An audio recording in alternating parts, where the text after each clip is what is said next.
All right, for Unit 7, we're talking about our final progressive president of the early 20th century. It's going to be progressivism under President Woodrow Wilson.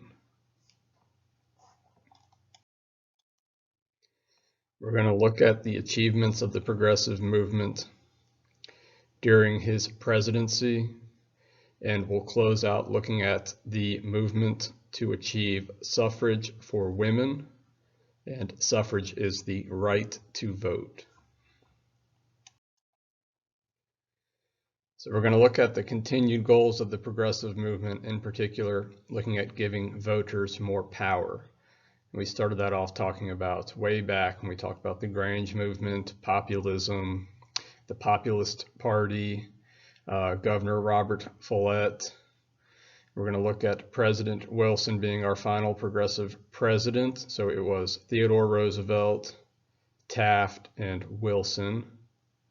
Wilson's going to have several progressive achievements. He's going to have something called his New Freedom. It's going to be very similar to Theodore Roosevelt's Square Deal.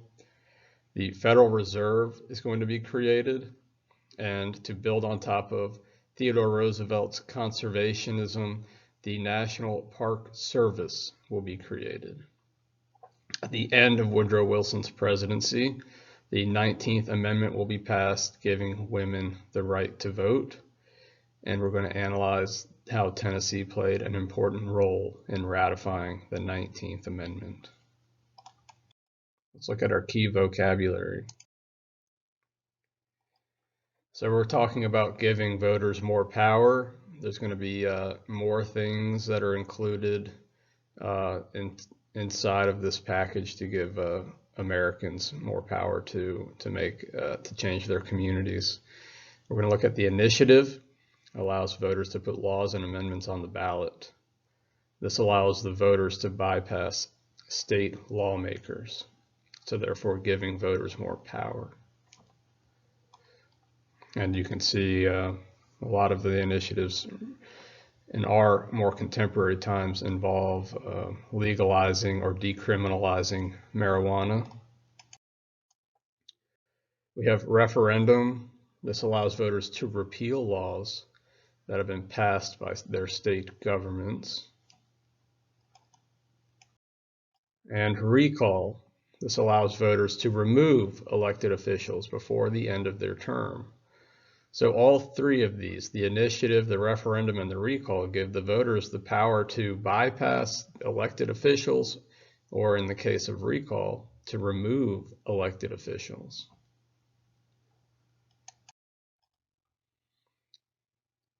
All right. We're going to have the 16th Amendment.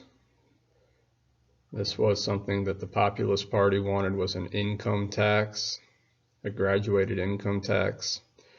So prior to the passage of the 16th Amendment in 1913, Congress could not collect taxes from your earned income. Most of the taxes were collected through tariffs. Well, starting in 1913, most taxes will begin to be collected from income. And the 17th Amendment, this kind of built off of the Wisconsin idea, Governor Robert La Follette. It allows the people to select their senators, and you're going to have 2 per state, and they're going to serve 6 years. And we're going to talk a lot about this in a couple of units from now, the progressive movements, one of the culminating moments of the progressive movement, and also kind of the end. One of the ending, kind of the final show of the progressive movement is the passage of the 18th Amendment. There had been a temperance movement building for many, many decades in the United States to ban the sale and production of alcohol in the United States.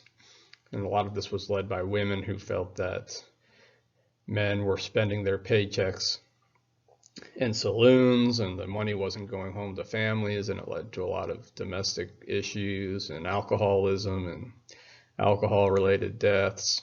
in a kind of corrupted, they felt alcohol corrupted society. So there was this political movement, the temperance movement, that culminates in the United States becoming dry. The whole country becomes dry, meaning you cannot purchase or manufacture alcohol in the United States. And that's going to persist. The 18th Amendment will last throughout the 1920s. So when we get to the 1920s, we'll be talking a great deal about prohibition. And we have President Woodrow Wilson. He's a two-term progressive Democrat. So this is surprising, as we've had a lot of Republican presidents since Abraham Lincoln. He's going to defeat Taft and Theodore Roosevelt in the big 1912 election.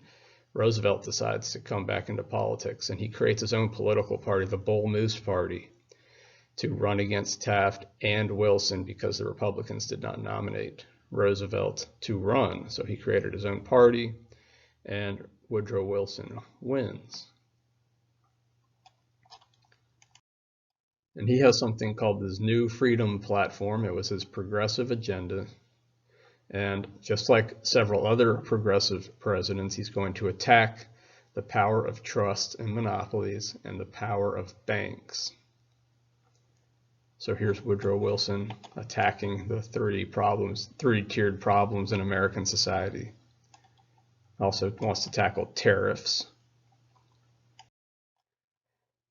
So if he wants to attack banks, he's going to create the Federal Reserve, which creates 12 federal banks that print money and ensure economic stability. So it takes a lot of power over the economy away from private investment banks and puts it in the hands of the government. So now the United States has control over its currency. Federal Reserve sets interest rates, loans money to banks, keeps the economy running. It has many, many jobs. He's going to create the National Park Service, responsible for protecting 35 national parks and monuments that existed in 1916. Of course, now there are more than 400 areas covering more than 84 million acres of land.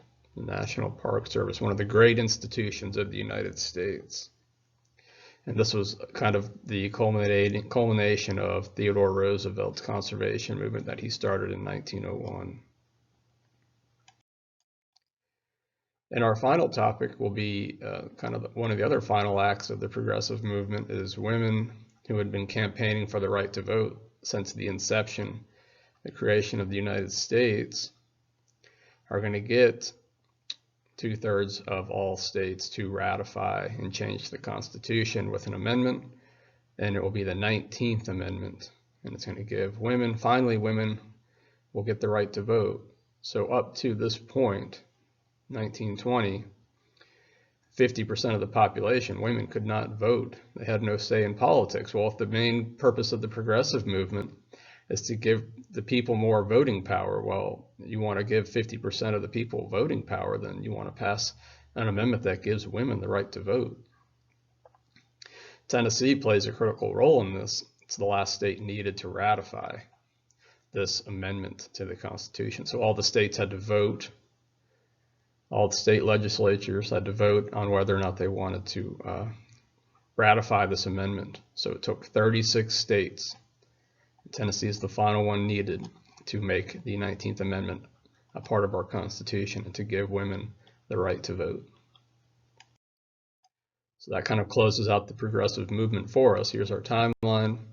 1913, Wilson starts his first term. Lots of things happened in 1913. A lot of things have been building up prior to his election and the progressive movement. We have the 16th Amendment, Federal Reserve Act, and the 17th Amendment. 1916, the National Park Service is created.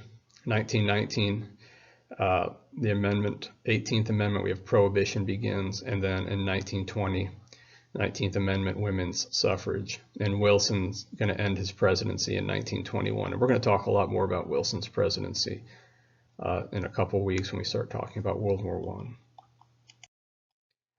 All right, what's continuing, what's changing in American history? Well, we still have progressivism continuing. We're going to have our final progressive president. We're still going to have antitrust and anti-monopoly. And we're going to have a bigger government. So how is our government getting bigger? Well, we're talking about income taxes, Federal Reserve, prohibition. We have women gaining the right to vote and voters gaining more power.